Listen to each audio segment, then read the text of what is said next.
अस्सलामुअलैकुम। Bakrid special series में आज की रेसिपी है सिंपल मटन करी। ये रेसिपी मैंने खासकर बैचलर्स और बिगिनर्स के लिए बनाया है। ये बहुत ही ज्यादा झटपट बनने वाली मजेदार और आसान रेसिपी है। इसे बनाना शुरू करते हैं। सबसे पहले हम एक प्रेशर कुकर ले लेते हैं। अगर आपके पास प्रेशर कुकर ना हो तो आप पैन में भी ये मटन करी बना सकते हैं। फर्क सिर्फ इतना है कि प्रेशर कुकर में गोश्त जल्दी गलता है और पैन में थोड़ा वक्त ज्यादा लगता है। इसमें 3 टेबलस्पून तेल डाल दें और 1 टीस्पून घी। घी ऑप्शनल है, ना हो तो स्किप भी कर सकते हैं। जब ये गर्म हो जाएगा हम इसमें डालेंगे एक दालचीनी का बड़ा पीस, थोड़ी सी काली मिर्च 1/4 टीस्पून ले लें, बड़ी इलायची 2, 3 छोटी इलायची और 5 लौंग। इनमें से अगर आपके पास थोड़े स्पाइसेस ना हो तो आप स्किप भी कर सकते हैं। तेल और घी गरम हो चुके हैं, स्पाइसेस डाल दें। तेल को बहुत ज्यादा गरम ना करें वरना स्पाइसेस जल सकते हैं। आधा टीस्पून जीरा,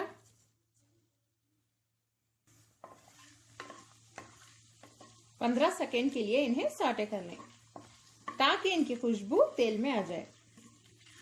3 मीडियम साइज की बारीक कटी हुई प्याज डाल दें।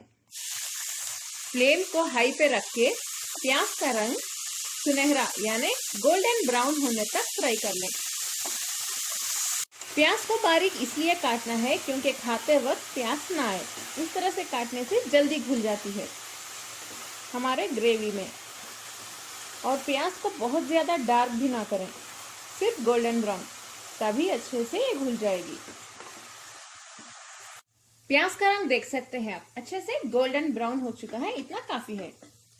इसमें 2 कटी हुई हरी मिर्च डाल दें, इसे भी भून लें। 3 टीस्पून अदरक लहसुन का पेस्ट,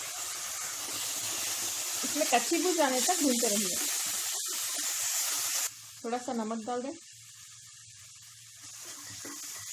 नेक्स्ट हम इसमें आधा किलो हड्डी वाला गोश्त डाल देते हैं। गोश्त को अच्छे से भून लें, फ्लेम को हाई पे रखिए। हाई फ्लेम पे गोश्त को मैंने अच्छे से भून लिया है। देखिए इस तरह से कलर चेंज हो जाना चाहिए गोश्त का। अब फ्लेम को लो पे रख दें और इसमें डालिए हल्दी 3/4 टीस्पून यानी आधा टीस्पून से थोड़ा ज्यादा। 2 टीस्पून लाल मिर्च पाउडर, आप चाहें तो 1 टीस्पून डाल सकते हैं अगर आपको ज्यादा स्पाइसी नहीं पसंद तो। 2 टीस्पून धनिया पाउडर, या आप धनिया को क्रश करके भी डाल सकते हैं। 1 टीस्पून जीरा पाउडर।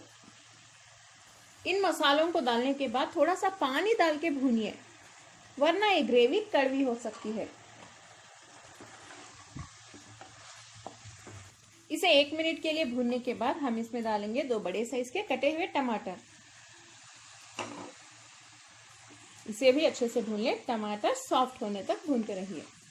थोड़ी देर फ्लेम को हाई पे रखिए और थोड़ी देर लो पे, टमाटर गल जाएंगे। टमाटर हमारे बहुत अच्छे से सॉफ्ट हो गए हैं। अगर नहीं हुए तो आप देखिए इस तरह से थोड़ा सा मैश कर लें तो सॉफ्ट हो जाएंगे। ये बहुत ही ज्यादा बेसिक मेथड है मटन करी बनाने की। टमाटर सॉफ्ट होने के बाद फ्लेम को बंद कर दें थोड़ी देर के लिए। बंद करने के बाद हम इसमें डालेंगे 4 टीस्पून दही। दही को फेंट के डालिए। इसे डालने के बाद मिक्स कर लें।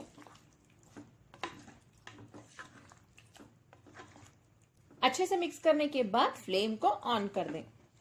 मीडियम फ्लेम पे हम इसे भून लेते हैं दही की कच्ची बू जाने तक, और दही ज्यादा खट्टा ना लें।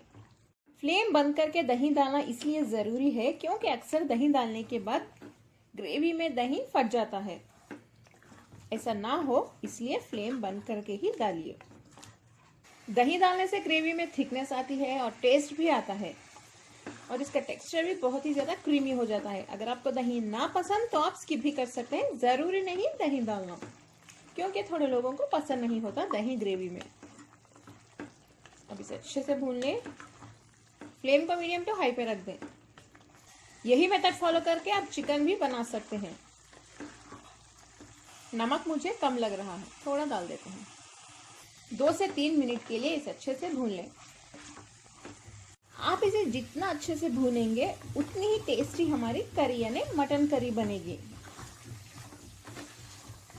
और कलर भी अच्छा आएगा तभी। इसे मैंने बहुत अच्छे से भून लिया है। आखिर में हम इसमें पानी डाल देते हैं।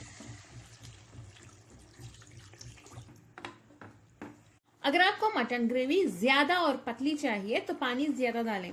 अगर आपको कम और गाढ़ी ग्रेवी चाहिए तो पानी की क्वांटिटी कम कर दें।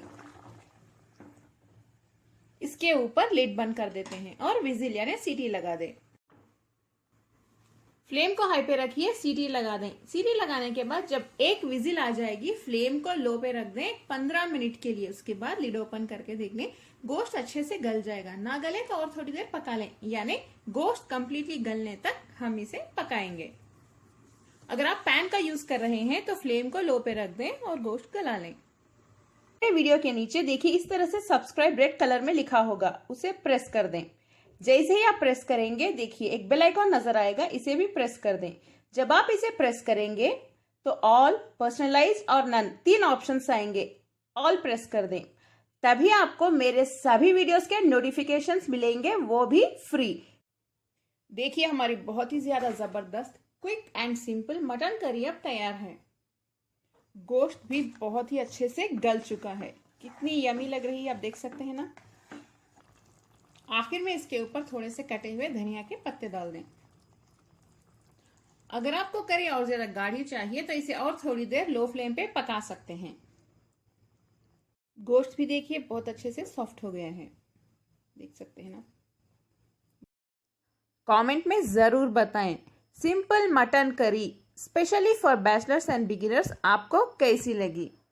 लाइक करना ना भूलें, इसे अपने फैमिली और फ्रेंड्स के साथ ज़रूर शेयर भी करें। मेरा ये वीडियो देखने के लिए आप सबका बहुत बहुत शुक्रिया। अस्सलामुअलैकुम।